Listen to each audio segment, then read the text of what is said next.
Tiene la palabra el diputado Lisandro Nieri. Bueno, muchas gracias, presidente. El dictamen de la Unión Cívica Radical tiene tres componentes. Los primeros dos me voy a permitir una muy breve mención porque la diputada Brouwer se explayó muchísimo más al respecto. Pero por un lado, claro está que nosotros no estamos de acuerdo con la moratoria, la consideramos parte de los problemas que tiene el sistema previsional argentino. Claramente era una necesidad y hay que dar respuesta a aquellos que no tienen aporte, porque la altísima informalidad que tiene nuestro país hizo caer a millones de personas en esa situación, pero la definición de jubilación era clarísima, ¿no? Y quien no cumplía los 30 años de aporte no podía tener este beneficio, que era la condición, los años y la cantidad de aportes suficientes. Entonces, más allá de alto respeto a uno de los diputados preopinantes, que tengo mucho respeto intelectual, pero claramente, y coincidiendo en que no son hoy los activos quienes financian el pago de las jubilaciones, me parece que no es el camino seguir profundizando, aún cuando los números que da la Oficina de Presupuesto del Congreso, lo tuve que leer varias veces y debo admitir que me generaba muchas dudas, que es un número bajísimo el costo en términos de producto que tiene la prórroga de la moratoria. Nosotros consideramos que la proporcionalidad para que vaya desde la PUAM hasta una jubilación mínima, con una proporcionalidad en función de los años aportados, y como digo, la diputada Brouwer lo explicó muy claramente, y es consistente a lo que nosotros proponíamos y fue nuestro dictamen de minoría una de las disidencias en la ley de bases, que lamentablemente luego se retiró el tema y ni siquiera se dictaminó en el Senado. Luego la segunda parte, lo urgente, ¿no? Lo más necesario, creo que coincidimos todos, la necesidad de una reforma estructural, ¿no? Es imposible negar que la reforma estructural es necesaria, va a dar lugar a grandes discusiones. Nosotros proponemos una creación de un grupo de expertos y unos plazos. De todas formas, los plazos los establece incluso el acuerdo con el Fondo Monetario. Creo que si revisamos los últimos 5 acuerdos, que son al menos los que yo tengo más frescos, siempre se establece la necesidad de reformas estructurales y nunca la previsional deja de estar presente en ese listado de reformas necesarias. Necesitamos dejar de ponerle parches al sistema, es urgente revisar los regímenes especiales. A veces cuando hablamos de esto, creo que todos hacemos memoria, o se referencia mucho a jubilaciones de expresidentes, ex vicepresidentes, pero va muchísimo más allá, hay muchísimos regímenes extraordinarios que tienen que ser revisados.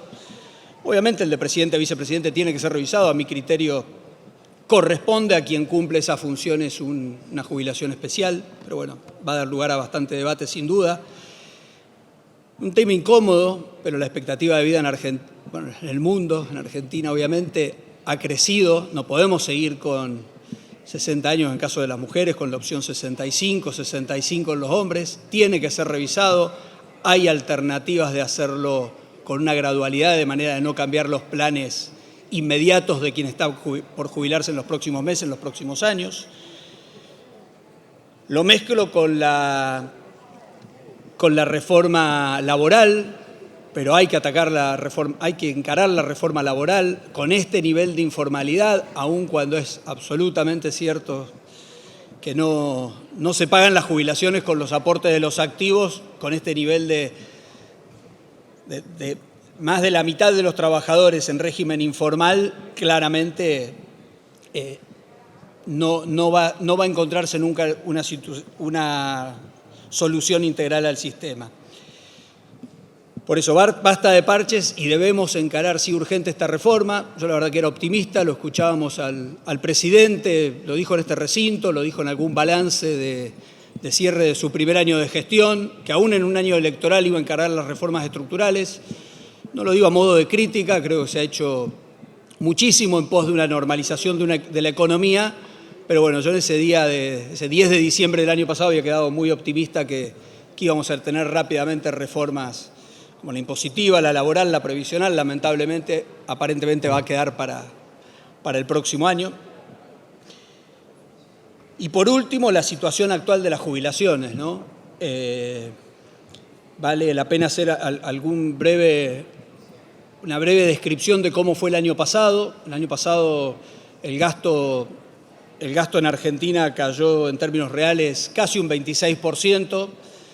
Las jubilaciones explicaron prácticamente la tercera parte de este esfuerzo, o sea que los jubilados argentinos fueron quienes más contribuyeron a este esfuerzo de caída del gasto, de disminución del gasto, que sin lugar a dudas había que hacer. Argentina en 20 años duplicó su gasto en términos de producto y obviamente había que encontrar un resultado fiscal, es correcto, es adecuado, creo que hoy afortunadamente eso no se discute, pero no es lo mismo hacerlo de una forma o de otra, y ahí es donde tenemos probablemente las grandes discusiones y este punto que estamos planteando, ¿no? Lamentablemente seguimos sin tener un presupuesto, que es la instancia donde estas discusiones, esta priorización del gasto se puede hacer.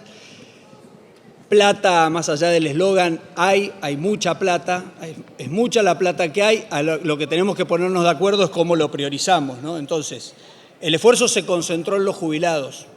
Hoy la situación es distinta. Dentro de ese esfuerzo que concentraron los jubilados, empezaron con una caída del gasto previsional de un 33%, terminó con una suba del gasto previsional mensual, pero terminó consolidando en el anual una caída del gasto previsional del 15%, ¿no? Ahí explica ese esfuerzo de la tercera parte.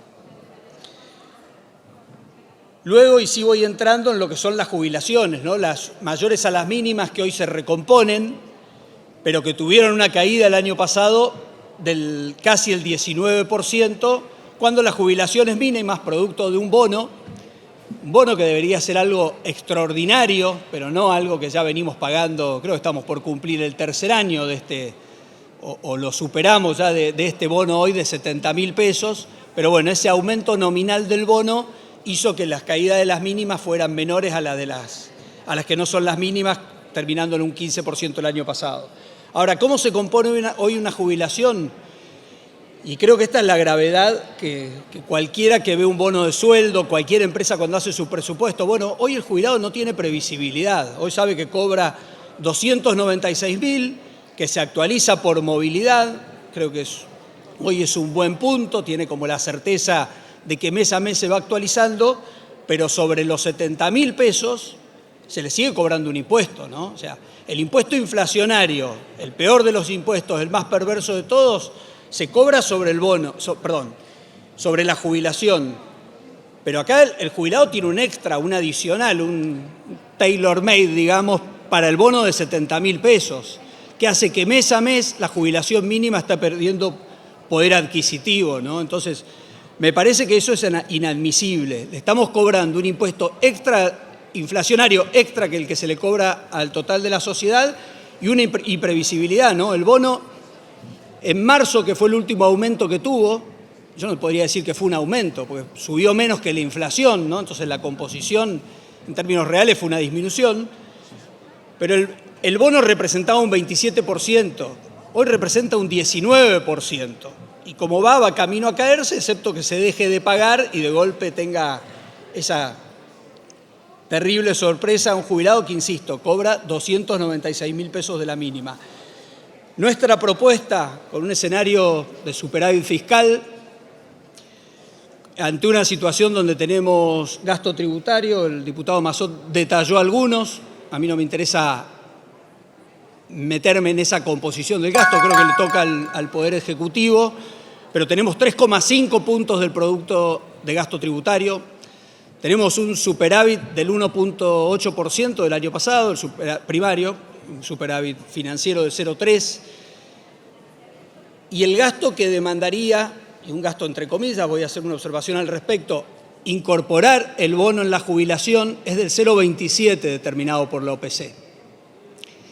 Y yo no me animo a decir que es un gasto, ¿no? Creo que cobrarle este impuesto inflacionario exclusivamente al bono del jubilado es un beneficio fiscal, es un impuesto inflacionario que el gobierno está recaudando además del inflacionario general, donde se están haciendo muy bien los deberes y la inflación va en caída, pero exclusivamente al jubilado. Nuestra propuesta es, se podrá decir que, a ver, acá hay dos escenarios. Avancemos de vuelta con algo parecido a lo que se avanzó el año pasado, que caiga en un veto, que el gobierno asuma el veto. Para nosotros no es una respuesta, porque va a llevar desde una posible media sanción hoy, que lo trate el Senado, afrontar un veto, pero probablemente el jubilado quede en la misma situación que la actual, ¿no? Perdiendo día a día frente a la inflación. Entonces, nuestra alternativa es dar un plazo muy breve de 30 días a que, haciendo uso del resultado fiscal positivo, de los gastos tributarios, no vamos a meternos en cuáles, se procure y se ponga un sendero de integración del bono en la